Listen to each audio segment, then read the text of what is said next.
दोस्तों, skill India एक बहुत ही एम्बिशियस मिशन है गवर्नमेंट ऑफ इंडिया का। इससे गवर्नमेंट 40.2 करोड़ लोगों को स्किल एनहेंसमेंट करना चाहती है। ठीक है, कोई स्किल प्रोवाइड कराना चाहती है, कोई भी एम्प्लॉयबल स्किल। तो ये एक बहुत ही इंपॉर्टेंट टॉपिक है, बहुत ही बड़ा मिशन है, तो इसको इग्नोर नहीं कर सकते हम। तो चलिए आज एक इससे इस पर डिस्कस करते हैं दोस्तों। नमस्कार दोस्तों, मैं हूं तेज प्रताप और आप अपने चैनल एसएससी गधा पे हैं। चलिए स्टार्ट करते हैं। आज इसमें हम क्या क्या देखेंगे। इंट्रोडक्शन देखेंगे, ठीक है। इंट्रोडक्शन होता क्या है, ऑब्जेक्टिव क्या है, कब लॉन्च हुआ, किसने लॉन्च किया, मिनिस्ट्री कौन सी है नोडल इसकी, ये सारी चीजें इंट्रोडक्शन में हम डिस्कस करेंगे। क्या कारण है, क्यों नेशनल स्किल मिशन की जरूरत है, स्किल इंडिया मिशन की जरूरत है हमें, वो देखेंगे फिर। ठीक है, initiatives taken by the government या टू बी टेकन, जो भी प्रपोज्ड है इनिशिएटिव्स, क्या क्या गवर्नमेंट ले रही है और क्या क्या लेने की योजना बनाई है गवर्नमेंट ने, वो सारे देखेंगे इस स्कीम के अंडर। ठीक, फिर कुछ चैलेंजेस देखेंगे और कुछ सुझाव देंगे और फिर अपना ऐसे कंक्लूड कर देंगे। ठीक है दोस्तों, तो ये पूरा हमारा एक्शन प्लान है। चलिए स्टार्ट करते हैं दोस्तों। तो इंट्रोडक्शन में सबसे पहले ये एक इनिशिएटिव है launch by the government of India on 15 जुलाई 2015। अगर याद रख सकते हैं तो अच्छा है, अगर नहीं याद है तो भी कोई दिक्कत नहीं। ठीक है, तो लिख दीजिए initiative launch by the government of India in 2015, at least इतना तो याद है, at Vigyan Bhavan Delhi. The tag line of the scheme is Kaushal Bharat Kushal Bharat. ये कौशल भारत कुशल भारत क्या सजेस्ट करता है? इट सजेस्ट दैट लिख सकते हैं आप चाहें तो, सजेस्ट दैट स्किलिंग इंडिया या स्किल्ड पीपल मीन्स या skilled people will result in a happy, skilled people will result in happy, prosperous, healthy, ठीक है दोस्तों, एंड स्ट्रॉन्ग, चाहे तो आप इसमें ऐड कर लें strong India. So skilling India will result in a happy, prosperous, healthy and strong India. ठीक है, कौशल भारत कुशल भारत। ठीक, अब ऑब्जेक्टिव पे आते हैं। Objective of the scheme is to empower the youth of the country. Empower करना है, उनको पावर देना है हाथ में यूथ को। कैसे? स्किल सेट के द्वारा, स्किल सेट उनको देने हैं, ढेर सारे स्किल्स में उनको पारंगत करना है, right, which make them more employable and more productive in their work environment, जिससे कि वो ज़्यादा एम्प्लॉयबल हो जाएं और ज़्यादा प्रोडक्टिव हो जाएं अपने वर्क इन्वायरमेंट। जिस भी कंपनी में काम करते हैं, जो भी रिक्वायर्ड स्किल सेट है। अभी इंडिया में ये बहुत ही बड़ी प्रॉब्लम है कि कंपनीज कहती हैं कि हमारे पास स्किल्ड एम्प्लॉय नहीं है और हमारे पास, आपको पता है, यूथ इतने ज़्यादा है, मतलब लेबर अवेलेबिलिटी इतनी ज़्यादा है, उन्हें जॉब नहीं मिलती प्रॉपर। तो ये एक गैप को कम करने का मतलब इसका काम है। तो objective is to empower the youth of the country with skill sets. आप चाहे तो ये वर्ड यूज करें, चाहे तो इसको सिंपल कर दें, to enhance the skill of the country, the skill sets of the citizens. ठीक है, ऐसे लिख दें आप, and make them productive so that they can get employment and they can get job. ठीक, ऐसे आप अपने लैंग्वेज में इसको सिंपल करें ताकि आपको लास्ट टाइम तक ये याद रहे। ठीक है, तो अब चलिए नेक्स्ट। नेशनल स्किल मिशन के जो चेयरमैन है वो हमारे प्राइम मिनिस्टर हैं। It is chaired by prime minister of India. ठीक, and it comes under the ministry of this mission, comes under ministry of commerce and industry. ठीक है, तो ये हो गया पूरा इंट्रोडक्शन। मुझे लग रहा है कि जब ये पूरा इंट्रोडक्शन लिखने की कोशिश करेंगे आप, तो ये अराउंड 2 पैराग्राफ्स पहुंच जाएगा। तो आपको वो देखना है कैसे आप पहला पैराग्राफ बनाते हैं, कैसे दूसरा। आप चाहें तो टैगलाइन लिख के और ये सारी चीज़ें एक्सप्लेन करके पहला पैरा कंक्लूड कर दें, फिर ऑब्जेक्टिव, कौन चेयर करता है, कौन सी मिनिस्ट्री है, ये दूसरे पैरा में लिख दें, जैसे भी, मतलब आपको वो थोड़ा सा देखना है। ठीक है, चलिए दोस्तों, समझते हैं why national skill mission is required. ठीक है, लेकिन उससे पहले मैं आपसे कुछ चीज़ें शेयर करना चाहूँगा। आप रेडीमेड एस्से चाहेंगे किसी दूसरे के एस्से मिल जाएं, किसी बुक से मिल जाएं, तो वो पढ़ के आप बहुत अच्छा एस्से नहीं लिख सकते हैं। ठीक है, आपको क्या करना है, एस्से लिखना है बहुत ज़्यादा, कम से कम 2-3 एस्से आप डेली लिखिए, उसको किसी से इवेल्युएट कराइए कि कहाँ उसमें ग्रामेटिकल एरर है। ये मत कहिए कि मार्क इट आउट ऑफ 50, कितने मार्क्स मुझे मिलेंगे। ठीक है, आप ग्रामेटिकल एरर उसमें कम करने की कोशिश करें, कहाँ आपसे गलती हो रही। ठीक, प्लस आप उस पर्सन से कहें, जो भी आपका सीनियर हो, कि इसमें वो लूज पैरा कौन सा है या कहाँ पे मेरे लूज लाइन्स हो रहे हैं, जिनको मैं निकाल के एस्से को और ज़्यादा अच्छा बना सकता हूँ, जो पढ़ने में अच्छा लगे। ठीक है, तो ये सारी चीज़ें आपको उसमें इंप्रूवमेंट लानी है। तो जब एस्से आपको अच्छा लिखना आ जाएगा, तो लेटर में ये है कि लेटर में आपको इमेजिन करना है, कोई सिचुएशन देंगे वो और लिखते जाना है। तो लिखने की प्रैक्टिस अच्छी रहेगी तो आप अच्छा लेटर लिख पाएंगे, ठीक है। जनरली हमने सारी गवर्नमेंट स्कीम्स डिस्कस कर ली हैं एक आधी छोड़ के, तो गवर्नमेंट स्कीम पे भी अगर लेटर लिखने को आता है किसी को, अपने ब्रदर को या सिस्टर को, तो आप एक अच्छा लेटर लिख पाएंगे, ठीक है। उसके लिए बस आपको एक मतलब राइटिंग स्किल अपनी इंप्रूव करनी है, ठीक दोस्तों।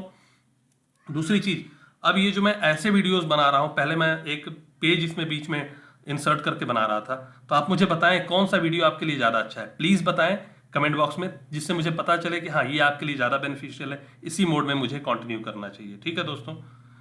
तीसरी चीज़, जो लोग नए आए हैं चैनल पे, मैं उनसे बताना चाहूँगा, प्लीज़ आप लोग how to write a good essay, जो मेरा पहला वीडियो है सीरीज़ का, जरूर देखें। उससे आपकी एस्से राइटिंग जो कैपेबिलिटी है वो एटलीस्ट 50% इंप्रूव हो जाएगी, ठीक है। तो आप काफ़ी अच्छा एस्से लिखने का एक बैकग्राउंड आपको वहीं से मिल जाएगा। चलिए अब डिस्कस करते हैं why national skill mission is required. पहला, 65% of youth is in working age group, ठीक है। तो इट विल इम्प्रूव, अगर आप स्किल मिलता है लोगों को, तो it will improve the employability, ठीक है। इट विल इम्प्रूव एम्प्लॉयबिलिटी, ठीक है दोस्तों। एम्प्लॉयबिलिटी बढ़ेगी, इससे लोगों को रोजगार मिलेगा, ठीक। दूसरा, डेमोग्राफिक एडवांटेज, अगर आपको ये वर्ड टफ लगता है तो इसको छोड़ सकते हैं आप। डेमोग्राफिक एडवांटेज क्या होता है, अगर आपके पास वर्किंग पॉपुलेशन बहुत ज़्यादा है, जैसे इंडिया में वर्किंग पॉपुलेशन बहुत ज़्यादा है, 65% youth are in working age, so if everyone will get the job, so it will lead to demographic advantage, right दोस्तों। फिर भी अगर टफ लगता है तो आप इसको छोड़ सकते हैं। नेक्स्ट पॉइंट पे आते हैं, industries complain unavailability of skilled workforce, ठीक। अब आपको पता है कि इंडिया में अभी आपने ऊपर देखा है 65% of youth are in working age group, so they are seeking job, whereas industries are saying that we don't have skilled workforce, we are not getting the skilled workforce, right. So if the government will provide these people with those skill sets which are required in the company, which are required in the industry, then they will be employable, right. So this will bridge the gap between labor and industry, ठीक। Industries complain कर रहे हैं कि भाई skilled workforce नहीं है, government अगर skilled मतलब लोगों को स्किल्ड कर देती है, स्किल एनहेंसमेंट कर देती है, वो स्किल प्रोवाइड करती है जो इंडस्ट्रीज में चाहिए, तो इससे क्या होगा, इंडस्ट्री और लेबर के बीच में जो गैप है कम होगा, बोथ विल कम टुगेदर, और इससे लोगों को रोजगार मिलेगा, इकोनॉमिक प्रॉस्पेरिटी आएगी, ठीक। आगे देखते हैं, चलिए। इकोनॉमिक प्रॉस्पेरिटी टू इंडिविजुअल्स, लोग अमीर होंगे, लोगों के पास पैसा आएगा, ठीक है। फिर इससे इंक्रीज इन कंट्रीज जीडीपी, लोग अमीर होंगे, इंडस्ट्री ग्रो करेगी क्योंकि उससे अच्छे स्किल्ड वर्कफोर्स मिल गए, लोग, फिर लोगों के पास पैसा आएगा, वो अपने पैसे को स्पेंड करेंगे, तो ऐसे क्या होता है, पूरी जीडीपी ग्रो करती है, पूरा एक कैस्केडिंग इफेक्ट क्रिएट हो जाता है, ठीक है दोस्तों। ये हो गया why national skill mission required. Word limit का बहुत ध्यान रखना है आपको पैराग्राफ लिखते हुए, कोशिश करें कि 50 वर्ड्स के अराउंड ही पैराग्राफ हो, ज़्यादा ना जाए। आप देख लें कितने पैराग्राफ आपको लिखना, उस हिसाब से उसको डिवाइड कर लें इक्वली। नेक्स्ट,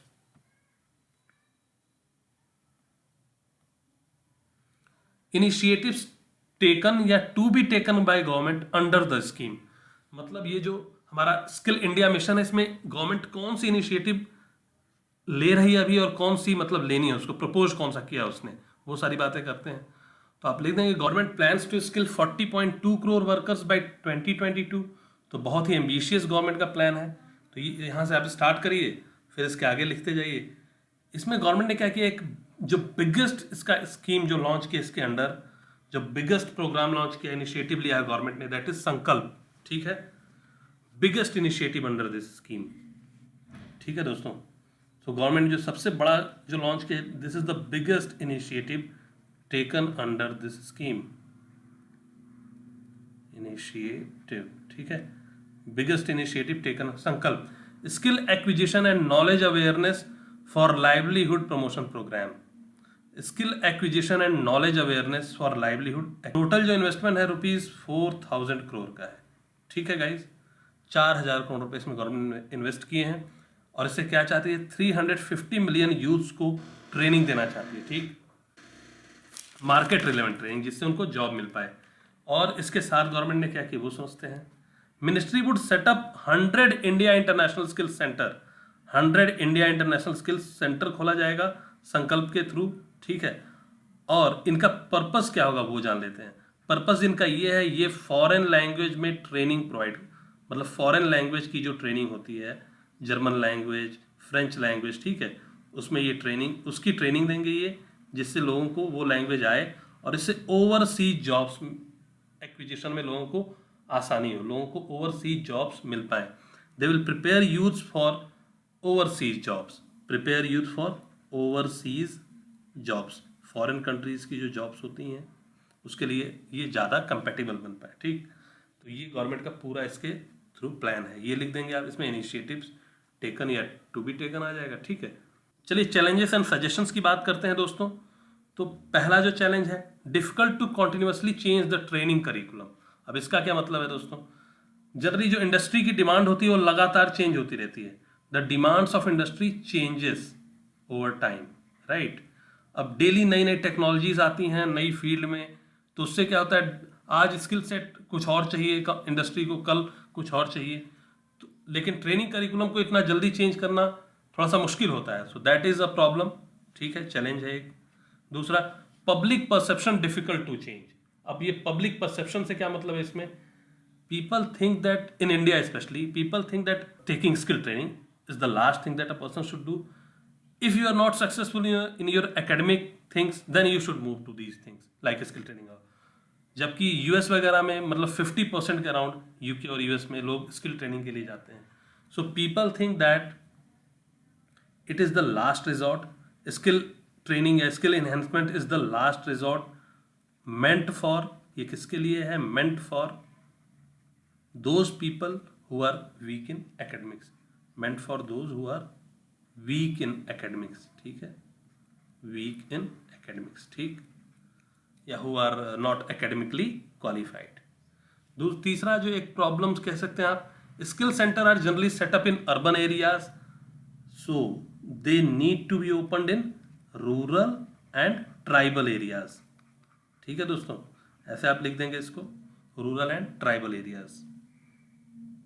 तीसरा, regular monitoring and evaluation is required. ये प्रॉब्लम मतलब ये प्रॉब्लम नहीं, यहाँ पे आपने सजेशन अब दे दिया, यहाँ भी आप सजेशन ही दे रहे थे, प्रॉब्लम बताइए, सजेशन देते जाइए, दोनों को मिक्स कर सकते हैं आप, कोई दिक्कत नहीं उसमें। तो आप कहिए कि difficult to continuously change the training curriculum का जो सॉल्यूशन है वो है regular monitoring and evaluation is required, ठीक। Means if the course is needed to be change, there should be regular monitoring whether the course is up to date और not. If it is required to be change, then quick actions should be taken to change the curriculum, okay, so that we can provide the relevant training, ठीक है दोस्तों इतना लिखने के बाद इसके आप कंक्लूजन लिख देंगे, कंक्लूड कर देंगे अपने हिस्से को। कंक्लूजन में आप क्या लिखना है, देखेंगे आप जनरली जितनी भी गवर्नमेंट स्कीम्स हैं वो किस लिए होती हैं, पब्लिक वेलफेयर के लिए, ठीक है, देश को एक प्रगति के रास्ते पे ले जाने के लिए, प्रॉस्पेरिटी के रास्ते पे, ठीक। तो कंक्लूजन आप मोर और लेस सबका थोड़ा सा चेंज करके सेम रख सकते हैं, तो आप एक अच्छा कंक्लूजन तैयार कर लें, याद कर लें उसको, और उसको मॉडिफाई कर लेंगे एग्जाम में जो भी स्कीम आती है उसके हिसाब से। तो इसके लिए आप लिख सकते हैं कंक्लूजन में यहाँ पे, skill India mission is an ambitious programme of government of India which aims to skill 40.2 crore people. There are several challenges to this scheme, but the government has taken many initiatives to make this scheme, to make this program or scheme a success. This program is expected to develop India into a nation of skilled manpower, which will lead India to prosperity and growth.